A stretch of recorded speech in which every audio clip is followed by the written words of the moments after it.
Carney says his country must reduce its dependence on the United States and turn to its reliable European allies instead. His remarks came during his first official trip abroad since taking office. Carney met with British Prime Minister Keir Starmer and French President Emmanuel Macron, notably skipping the US. His visit follows comments from US President Donald Trump, who suggested Canada could become part of the United States and threatened its economy with tariffs. Speaking at a press conference in London, Carney stressed the need for Canada to diversify its trade and security partnerships.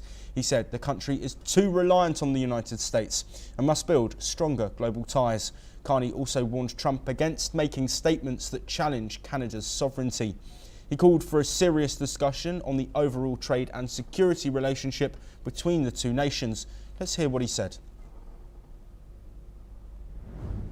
C'est plus important que jamais pour le Canada de renforcer ses liens avec nos alliés fiables comme la France.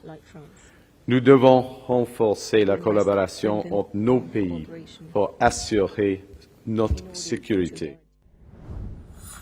Le Canada répondra toujours présent à chaque fois pour assurer la sécurité de l'Europe, pour favoriser un commerce.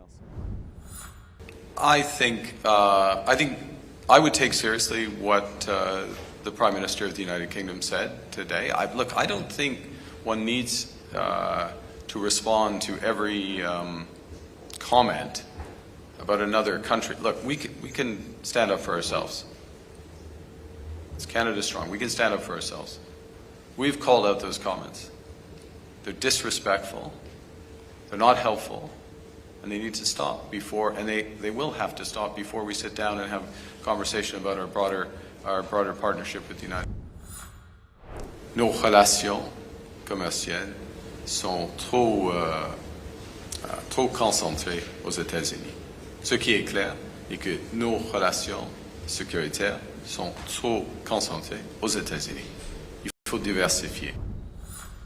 Well, as mentioned, Carney met with Starmer at Downing Street, and the UK leader welcomed the relationship between the two sovereign allies. The former Bank of England governor also met King Charles, who is Canada's head of state, at Buckingham Palace, where Mr Carney told the monarch they had much to catch up on.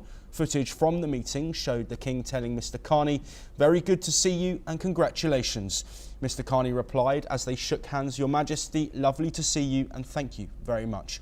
He told the King, pointing to his own lapel, "Bit of a disaster today, sir. My Order of Canada pin broke."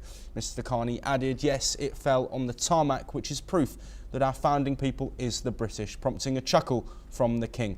The monarch offered his pin before telling his visitor, "It's a great treat to see you again," with Mr Carney replying, "Much to catch up on." To Africa, and the Rwanda-backed M23 rebels have announced they will not attend peace talks with the Democratic Republic of Congo government in Luanda, citing recent EU sanctions against their leadership. Despite the rebels' boycott, the Congo delegation has already travelled to Angola, affirming their commitment to the mediation process led by President João Lourenço. The Angolan presidency says both sides are still expected to participate, claiming that conditions for the talks remain in place. On Monday, the European Union imposed sanctions on 3 Rwandan military commanders and the head of its mining agency for backing armed groups in eastern DRC, including senior M23 leaders such as Bertrand Bisimwa. Since January, M23 has taken control of key cities, with the DRC claiming over 7,000 dead in the conflict. A UN report alleges Kigali effectively controls the rebels, but Rwanda denies providing military support. And with that, we are done for now, but we will continue to bring you more of the latest international news very soon.